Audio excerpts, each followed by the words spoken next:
Well, I was just teaching my son, Meredith, how babies are made. Listen, we have very limited time and a lot to cover. Can you hear me?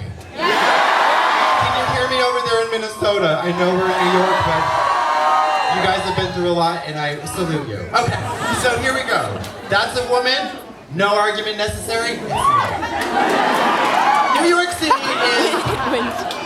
But that was so funny. New York City has always been influenced by Scooby-Doo, and I want to capture that magic and that whimsy right now in under 5 minutes, so we need a vacuum cleaner. Who has one?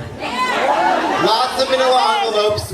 We'll get to the actual manila drag queen later, but then we need good feelings. So I'm not going to do a lip sync number because I forgot how to do all that, and I don't sing like the other girls, but what I can do is be Sharon Stone from Little House on the Prairie. Takes a little longer and it doesn't quite work, but here we go.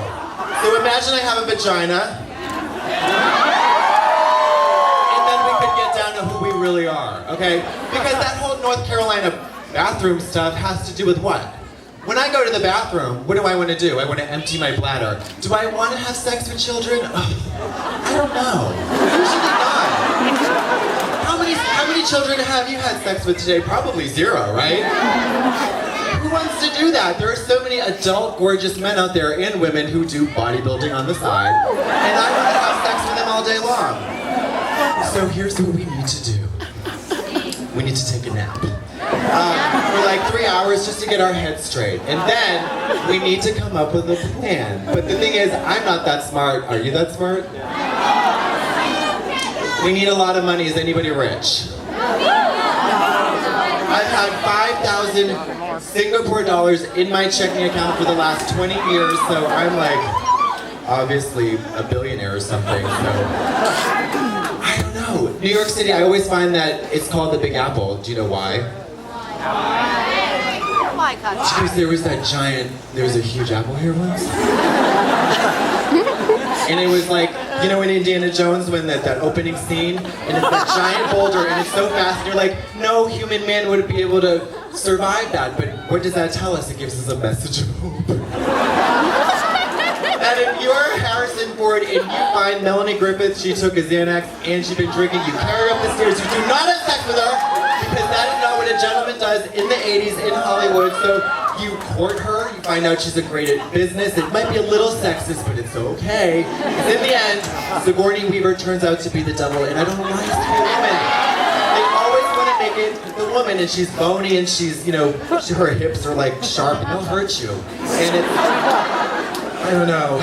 I'm supposed to be waiting for one very special thing. So she got married, she got proposed. They haven't got married yet, let's be real.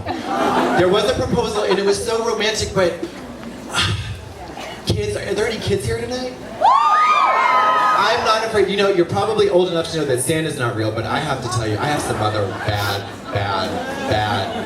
news. It's great for the first 2 weeks, love, romance, but then it's just a rancid tableau of pain. But sometimes it gets confusing, and that's where the juice really gets kind of spicy.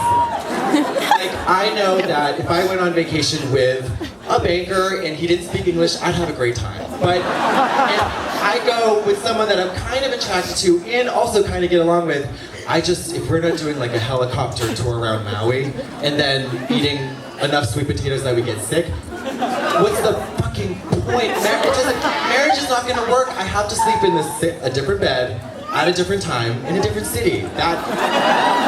That's how we can let relationships flourish, with distance, mystery, and a little bit of, old-fashioned, I don't have a phone.